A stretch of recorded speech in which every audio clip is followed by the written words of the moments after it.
पूरे समाज का, समाज के प्रतिनिधियों का, मीडिया का, जिन लोगों ने हर बिंदु पे साथ दिया और इस स्थिति को सामान्य बनाए रखने में मदद की।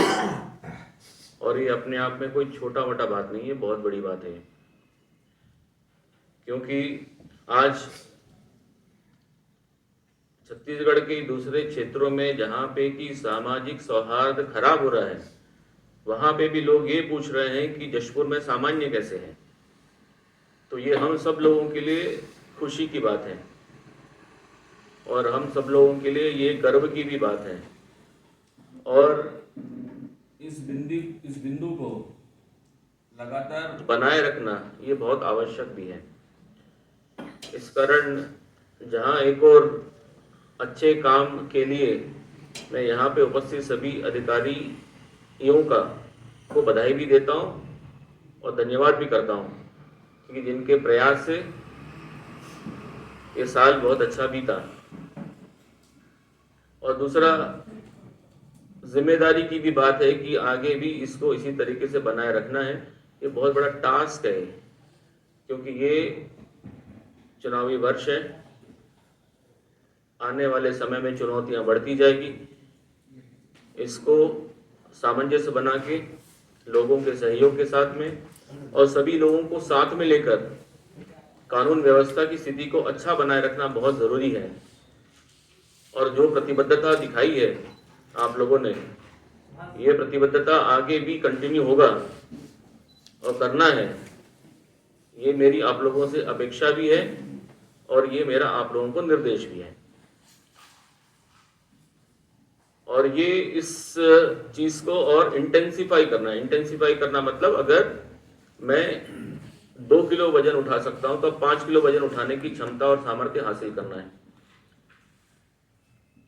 अपराधों के क्षेत्र में, कानून व्यवस्था के क्षेत्र में, समाज के क्षेत्र में, लोगों के बीच पहुंचने के क्षेत्र में लोगों में पुलिस के प्रति निष्ठा और बढ़े, उन लोगों का पुलिस के प्रति सम्मान बढ़े और लोगों का पुलिस के प्रति ये भाव होना चाहिए कि भाई ये लोग हैं तो हमको दिक्कत नहीं है। इस भाव को बनाए रखना बहुत ज़रूरी है और इसके लिए आवश्यक होगा कि हमको समाज के हर तबके के बीच में, हर वर्ग के बीच में, हर लोगों के बीच में अपनी उपस्थिति दर्ज करानी है। और इस साल जो है बहुत तेजी से चलने का समय है और हम लोग चलित थाना अब इसको लगातार लगाएंगे। चलित थाना लगातार लगेगा और चलित थानों के माध्यम से लोगों की फील्ड में जाकर लोगों की समस्याओं को हम सुनेंगे और समस्याओं का निराकरण वहीं पे करेंगे। और चलित थाने का प्रोग्राम पहले से एक चार्ट बना ले 15 दिन का। जिला प्रशासन से, कलेक्टर साहब से बात होगी ताकि वहां पे जो थाना लगेगा वो कैंप के रूप में लगे और वहां पे जन समस्याओं का निवारण एक साथ हो। भले प्रशासन की समस्या हो, भले पुलिस की समस्या हो, उनका एक साथ निराकरण करेंगे ताकि प्रशासन के प्रति लोगों के मन में बहुत एक मजबूत भावना बननी चाहिए। और लोग क्यों हम तक आए, हम क्यों ना लोगों तक जाएं, ये बहुत इंपॉर्टेंट है। जब हम लोगों के बीच में जाते हैं तो लोग अपना मानते हैं, उनको लगता है कि हाँ हमारे बीच में ये लोग आए हैं तो हम अपनी बात रख सकते हैं। और जब भी वो लोग इंटरेक्शन होगा पुलिस के अधिकारी कर्मचारियों से, उनमें एक भावना रहेगी कि हाँ हम इनको जानते हैं, हम इनको पहचानते हैं, हम अपनी बात रख सकते हैं। और जो सबसे महत्वपूर्ण है कि लोग अपनी बात हम तक रख सकें बगैर किसी डर के, बगैर किसी भेदभाव के। ये हमारे लिए बहुत बड़ा एक वो होगा, अचीवमेंट होगा। और इस साल को हम इसमें टारगेट बनाते हैं। ये साल हमारे लिए जनता की अपेक्षाओं पर खरा उतरने का समय होगा, जिसमें कि हमारी सारी जो सकारात्मक पहलू है, जिसको हम विश्वास के माध्यम से कर रहे हैं, जिसको हमारे बेटी हमारे मान के माध्यम से कर रहे हैं, जिसको हम लोग अभिव्यक्ति के माध्यम से कर रहे हैं, हर चीज़ को हम लोगों तक पहुंचाएंगे। सड़क सुरक्षा के सभी पहलुओं को बारीकी से देखेंगे, सड़क दुर्घटनाओं को कम करने की कोशिश करेंगे और जान माल की सुरक्षा सुनिश्चित करेंगे। विशेषकर ड्रंकन ड्राइविंग, दारू पी के जो वाहन चला रहे हैं, दुर्घटना होगी, इस पे कड़े लगाम लगाए जाएंगे, बहुत कड़े लगाम लगाए जाएंगे इसमें। और ये हमारी प्राथमिकता में होगा, क्योंकि दुर्घटना में किसी की मृत्यु या फिर अपंग हो जाना घर वालों के लिए बहुत बड़ा नुकसान होता है। उसके लिए हमें थोड़ा कड़ा भी होना पड़े, हमें 4 बातें सुननी भी पड़े, कोई दिक्कत नहीं है, लेकिन हम लोग कार्रवाई करेंगे। ताकि लोगों को बचा सकें। और उसके अलावा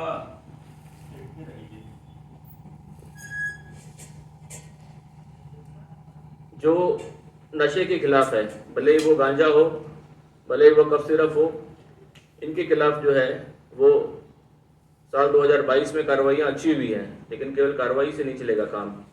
केवल जो लोग उसको लेके जा रहे हैं उनसे ही नहीं चलेगा काम। हमको जो मूल लोग हैं, जो उसके मूल एजेंट्स हैं, उन लोगों को पकड़ के उन पर भी कार्रवाई करनी है। ये भी हमारी मेन टास्किंग में रहेगा। इस पर भी हमको बहुत प्रभावी कार्रवाई करनी है। तो ये एक ओवरऑल व्यू मैंने दिया, इसको मैं समअप कर देता हूँ। पहली प्राथमिकता होगी कानून व्यवस्था, सामाजिक सौहार्द किसी हालत में नहीं बिगड़ना चाहिए। दूसरी प्राथमिकता होगी महिलाओं की सुरक्षा। महिलाओं की सुरक्षा के बारे में जीरो टॉलरेंस, उनके अपराधों से संबंधित इन्वेस्टिगेशन तेजी से हो और उन लोगों को राहत मिले। उनकी आइडेंटिटी किसी हालत में जो है वो बाहर नहीं आनी चाहिए। ये सुप्रीम कोर्ट के इसमें सख्त निर्देश हैं कि माइनर के मामले में ना उसका नाम, ना उसका पता, ना उसके रिश्तेदार, ना आरोपी, किसी का भी जो है जानकारी बाहर देने की इजाजत है ही नहीं, ना प्रत्यक्ष ना परोक्ष रूप से। ये मीडिया बंधुओं से भी कह रहा हूँ इस बात को, ये सुप्रीम कोर्ट के सख्त गाइडलाइंस है इसमें, अन्यथा इसमें कार्रवाई भी हो जाती है। और हम लोग को आयोग की तरफ से कार्रवाई करने को भी लिखा गया है 2 व्यक्तियों के खिलाफ। एक पत्तलगांव का मामला है जिसमें कि एक व्यक्ति ने जो माइनर का